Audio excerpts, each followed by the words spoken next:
தமிழ் நேயர்களுக்கு வணக்கம்.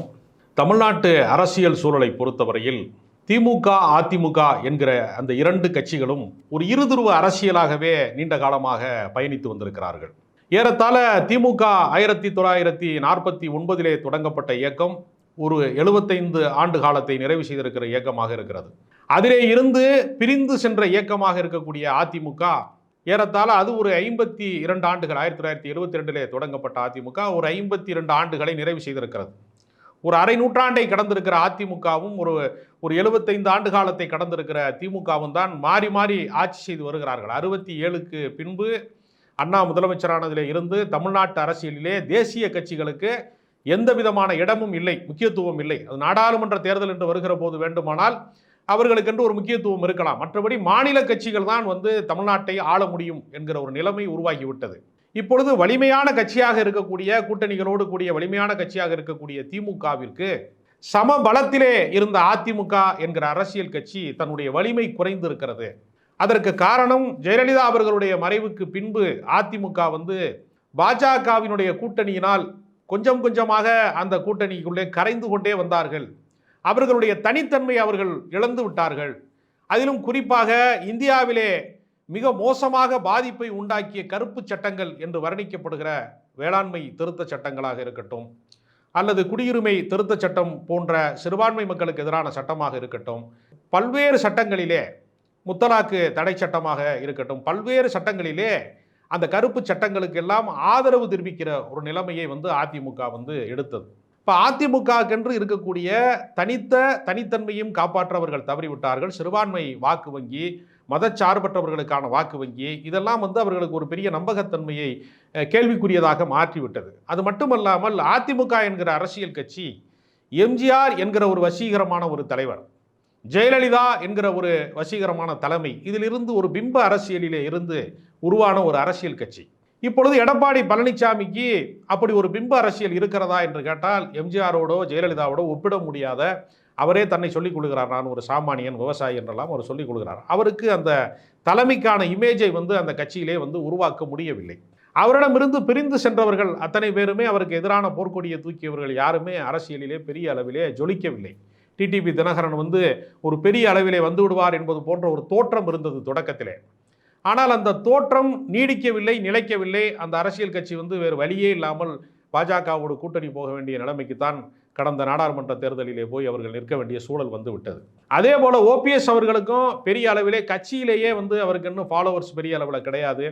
அவர் தனித்து போய் சுயேட்சையாக நின்று தோற்று போய்விட்டார். ராமநாதபுரம் தொகுதியிலே அதிக வாக்கு வங்கி அவர் பெற்றார் என்று சொல்லிக் கொண்டாலும் கூட ஒரு அரசியல் கட்சியாக அல்லது ஒரு தனித்த ஆளுமையாக தன்னை முழுமையாக நிறுவ முடியாமல் அவர் தோற்று போய்விட்டார்.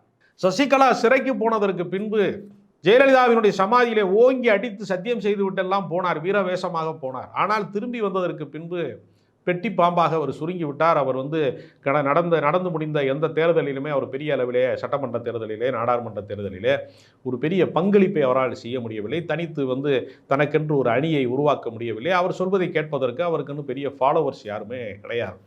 அப்போ பிரித்து சென்றவர்கள் வலிமை குறைந்தவர்களாக இருந்தாலும் ஒரு குறிப்பிடத்தக்க வாக்கு வங்கியை பாதிக்கக்கூடியவர்களாக, தென் மாவட்டங்களிலே முக்குளத்தோர் என்று சொல்லக்கூடிய சமூக வாக்கு வங்கியை பாதிக்கக்கூடியவர்களாக அவர்கள் மாறிவிட்ட காரணத்தினால் அதிமுக வலிமை குறைந்து விட்டது. நாடாளுமன்ற தேர்தலிலே ஒரு இடத்திலே கூட அவர்கள் வெற்றி பெற முடியவில்லை என்பது மட்டுமல்ல, 2வது இடத்திலே இருந்து பல இடங்களிலே 3வது இடத்திற்கு தள்ளப்பட்டார்கள் என்கிற ஒரு சூழ்நிலை அவர்களுக்கு விட்டது. இதை சரி கட்டுவதற்கு எடப்பாடி பழனிசாமிக்கு இருக்கக்கூடிய ஒரே ஒரு வாய்ப்பு என்னவென்றால், கூட்டணிகளை அழைத்துக் கொள்வதுதான் ஒரே ஒரு வாய்ப்பு என்று கருதுகிற போது அவரோடு கூட்டணி வைத்துக் கொள்வதற்கு யார் விரும்புவார்கள்? ஜெயிக்கிற கட்சியிலே தான் கூட்டணி வைக்க வேண்டும், ஓடுகிற குதிரையில தான் பந்தயம் கட்ட வேண்டும் என்பதைப் போல அவருக்கு வெற்றி வாய்ப்பு இருக்கும் பட்சத்திலே தான் அவரோடு கூட்டணிக்கு அலைமோதுவார்கள்.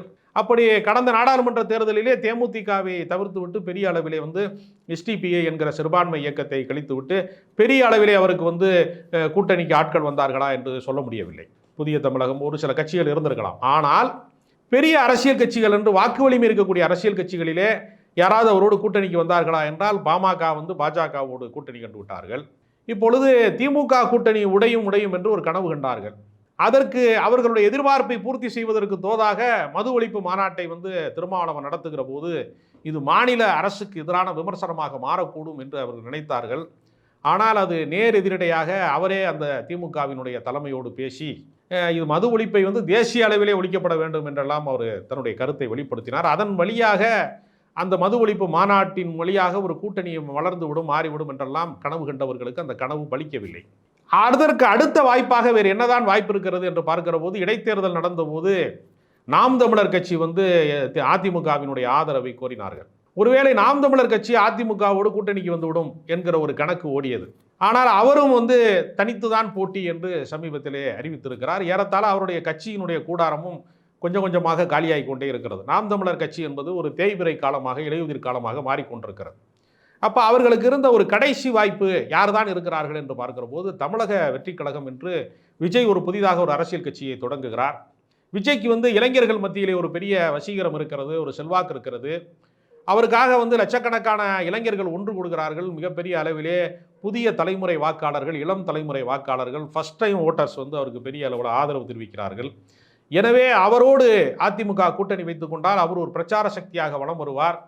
அதிமுகவை வந்து ஓரளவுக்கு தேற்றி விடலாம் என்ற கனவிலே இருந்தபோது, அவர்களும் சமீபத்திலே ஒரு அறிக்கையின் மூலமாக நாங்கள் யாரோடும் கூட்டணி இல்லை, தனித்து போட்டியிடுகிறோம் என்று சொல்வதன் வழியாக தமிழ்நாட்டு அரசியல் சூழலிலே அதிமுக திமுக என்கிற இரு துருவ அரசியல் கொஞ்சம் தகர்ந்து வருவது போன்ற ஒரு தோற்றம் வருகிறது. ஏனென்றால் வந்து அண்ணாமலையை முதலமைச்சராக்குவோம் என்று பாஜக வந்து கூறி வருகிறார்கள். அது நடைமுறைக்கு சாத்தியமில்லை என்றாலும் கூட அவர்கள் அதை வந்து ஒரு கனவு திட்டமாக வைத்திருக்கிறார்கள். அதே போலதான் நாம் தமிழர் கட்சி வந்து சீமான் தான் முதலமைச்சர் வேட்பாளர் என்று நெடுங்காலமாக சொல்லி வருகிறார்கள். அந்த அரசியல் கரையேறுமா என்று தெரியவில்லை. அது கரைந்து கொண்டே வருகிற அரசியலாக மாறிவிட்டது. அன்புமணி ராமதாஸ் அவர்கள் கடந்த காலத்திலே மாற்றம், முன்னேற்றம், அன்புமணி என்றெல்லாம் சொன்னார். ஆனால் அதெல்லாம் எதுவுமே ஒர்க் அவுட் ஆகலை. அரசியலில் எதுவுமே வந்து அவர்களுக்கு வந்து வெற்றிகரமான முடிவாக மாற்றப்பட முடியவில்லை என்கிற போது அவர்கள் இப்பொழுது ஆட்சியில் பங்கு, அதிகாரத்தில் பங்கு என்கிற திருமாவளவனின் கோரிக்கையை அவர்கள் திரும்ப சொல்லுகிற காலகட்டத்திற்கு வந்து விட்டார்கள். எனவே முதலமைச்சர் கனவு அவருக்கு இல்லை என்பதை அவர்கள் இந்த முறை தெரிவிக்கிறார்கள். அப்போ மிச்சம் இருக்கிறவர்கள் யார் என்று பார்க்கிற போது, விஜய் அவர்கள் வந்து தனித்து போட்டியிடப் போகிறார். இந்த பக்கம் சீமான் தனித்து போட்டியிடப் போகிறார். அதே போல தான் வந்து எல்லாமே வந்து பாஜகவிற்கு வந்து கூட்டணிக்கு யாருமே இல்லை. அவர்கள் எப்படியாவது வந்து அதிமுக திரும்ப வந்து விடுமா என்கிற கனவிலே இருக்கிறார்கள். ஆனால் அதிமுகவோடு ஒருபோதும் வந்து அதிமுக வந்து பாஜகவோடு ஒருபோதும் கூட்டணி வைத்துக் கொள்ள மாட்டோம் என்பதை அவர்கள் திரும்ப திரும்ப சொல்லி வருகிறார்கள். அதையும் மீறி ஏதாவது நடந்து விடுமா என்கிற ஒரே ஒரு வாய்ப்பு. ஏனென்றால் இப்பொழுது ஒரு 4 சட்டமன்ற உறுப்பினர்கள் பாஜகவுக்கு இருக்கிறார்கள். அந்த வாய்ப்பும் பறிபோய் விடுமே என்கிற கணக்கிலே அவர்கள் வந்து முயற்சி செய்து கொண்டே இருக்கிறார்கள், கதவை தட்டி கொண்டே இருக்கிறார்கள். ஆனால் அதிமுகவினுடைய கதவு சாத்தப்பட்டு விட்டது. அப்போ மீதம் இருக்கக்கூடிய அரசியல் கட்சிகளிலே யார் எந்த பக்கம் போவார்கள், ஏதாவது கூட்டணி மலருமா என்கிற ஒரு அரசியல் கணக்கு இதற்குள்ளே ஓடிக்கொண்டிருக்கிறது. ஆனால் இப்பொழுது இவர்கள் பிரிந்து நிற்கிற ஒரு 5 முனை போட்டியைப் போல மாறுகிற சூழல் தமிழ்நாட்டிலே இருக்கிறது. திமுக, அதிமுக, பாஜக, நாம் தமிழர் கட்சி, தமிழக வெற்றி கழகம் என்கிற 5 முனை போட்டியாக வந்தால் மீண்டும் திமுகவிற்குத்தான் அது வாய்ப்பாக அமையுமே தவிர, ஏனென்றால் திமுக எதிர்ப்பு என்கிற அரசியலிலே பல பேர் உறுதியாக இருந்தாலும் ஒரு குடையின் கீழே ஒன்று கூடுவார்களா, அவர்கள் அனைவருமே அந்த எதிர்ப்பை வந்து ஒரு கூட்டணியாக மாற்றுவார்களா என்று கேட்டால் எல்லாருமே வந்து நான் தான் முதலமைச்சர் வேட்பாளர் என்று சொல்லிக் கொள்கிறார்கள். எனவே விஜய் அவர்கள் வந்து இன்னும் வாக்கு வலிமையை வந்து நிரூபிக்காத ஒருவராக இருக்கும் பட்சத்திலே அவர் வந்து கூட்டணிக்கு போவது என்பது அவருக்கும் ஒரு ஆபத்தாக முடியும். ஏனென்றால் எடப்பாடி பழனிசாமியை வந்து முதலமைச்சராக்குவதற்கு வாக்கு போடுங்கள் என்று விஜய் கேட்டால் விஜயினுடைய நம்பகத்தன்மை என்பது அந்த அவர் மீது இருக்கக்கூடிய அந்த இமேஜ் உடைந்து விடும். எனவே புதிதாக வருகிற வாக்காளர்களுடைய இவருடைய வலிமை என்ன, இவருக்கு என்ன வாக்கு சதவீதம் இருக்கிறது. ஏனென்றால் திமுக அதிமுக அல்லாத மாற்று சக்திகளாக உருவானவர்கள் பல பேர் முதல் முறையாக வந்து திமுகவும் வேண்டாம் அதிமுகவும் வேண்டாம் என்று சொல்வதற்கான மாநில கட்சியாக பாட்டாளி மக்கள் கட்சி தான் முதலில் தொடங்கினார்கள். அது ஏறத்தாழ ஒரு 10% உள்ளான வாக்கு வங்கியை தான் அவர்களால் பெற முடிந்தது. அதே இடத்திற்கு பின்னாளிலே மதிமுக வந்து சேர்ந்தது. அதுவும் ஏறத்தாழ 10% கீழான வாக்கு வங்கியிலே தான் தொடக்க கட்டத்திலே ஒரு 6.5 வாக்கு சதவீதம் பெற்றவர்கள். பெரிய அளவிலே வந்து அதை வந்து வளர்த்தெடுக்க முடியவில்லை. மீண்டும் கூட்டணி வைத்து கரைந்து போனார்கள். அதற்கு பின்பு வந்த தேமுதிக நான் வந்து மக்களோடும் ஆண்டவனோடும் மக்களிடம் தான் இப்போ கூட்டணி என்றெல்லாம் சொல்லி கொண்டு வந்தார். அவர் சில சட்டமன்ற உறுப்பினராக ஆக முடிந்தது. அதற்கு பின்னால் வந்து அவருடைய வாக்கு சதவீதத்தை காட்டி அதிமுகவோடு கூட்டணி கண்ட ஒரு எதிர்க்கட்சி தலைவர் வரைக்கும் வந்தார். அந்த கூட்டணிக்கு பின்னால் அவருக்கான மவுசும் இல்லாமல் போனது. அதுவும் ஏறத்தாழ இந்த 10% வாக்கு வங்கிக்குள்ளே தான் வந்தது. அந்த இடத்திற்கு தான் பின்னாளிலே நாம் தமிழர் கட்சி வந்தது. அது ஒரு 8%, 8.4% வரைக்கும் வந்தது. இப்பொழுது தாவேகா வந்திருக்கிறது. தமிழக வெற்றி கழகம் இந்த 10% தாண்ட முடியுமா என்கிற ஒரு கேள்வி இருக்கிறது. ஏனென்றால் 30% தாண்டுகிறவர்கள் மட்டும்தான் ஒரு அதிகார மையமாக மாற முடியும். மற்றவர்களெல்லாம் தங்களுக்கு பர்சன்டேஜ் சொல்லிக்கலாம். ஒரு மாநில கட்சியாக அங்கீகரிக்கப்பட்டு விட்டோம், இது எப்படி சொல்லலாம், கூட்டணிக்கு போனால் சில சட்டமன்ற உறுப்பினர்களை பெறலாம். அப்போ வாக்கு வலிமையை நிரூபிக்காத விஜய், வாக்கு வலிமை எல்லாருமே பார்த்தீங்கன்னா அந்த திமுக அதிமுக அல்லாதவர்கள் யாருமே ஒரு 30% வாக்கு வங்கியை நோக்கி இதுவரைக்கும் தமிழ்நாட்டில் நகரவே இல்லை. எனவே அதிகார மையமாக மாறுவதற்கு ஒரே ஒரு வாய்ப்பு இருக்கிறது. திமுகவை எதிர்ப்பவர்கள் எல்லாம் ஒரு குடையின் கீழ் ஒன்று கூடினால் ஓரளவுக்கு திமுகவை அசைத்து பார்க்கலாமே தவிர அதற்கு இவர்கள் ஒன்று கூடுவதற்கு சாத்தியமே இல்லை. ஒரு குடையின் கீழ் இவர்கள் வர மறுக்கிறார்கள். எல்லாருமே தன்னுடைய தலைமையின் கீழ் எல்லாரும் வர வேண்டும் என்று இவர்கள் ஆசைப்படுகிறார்கள். எனவே மீண்டும் திமுகவுக்கு சாதகமான சூழ்நிலை தான் தமிழ்நாட்டு கூட்டணி அரசியலிலே நிலவுகிறது. எனவே மீண்டும் அதிரடி மாற்றமாக ஏதேனும் நிகழுமா? ஏனென்றால் சாம்சங் பிரச்சனை, தொழிலாளர்கள் பிரச்சனை வந்தபோது ஏதேனும் கூட்டணி மாற்றம் வந்துவிடுமா என்று பல பேர் அரசியல் கணக்கிலே பேசி பார்த்தார்கள். அதுவும் உடன்பாட்டுக்கு வந்துவிட்டது. என்றால் தமிழக அரசு அந்த பிரச்சனையை கையாண்ட விதத்திலே கூட்டணி கட்சிகளை அவர்கள் ஒரு முரண்பாட்டை வளர்த்து கொள்ள விரும்பவில்லை.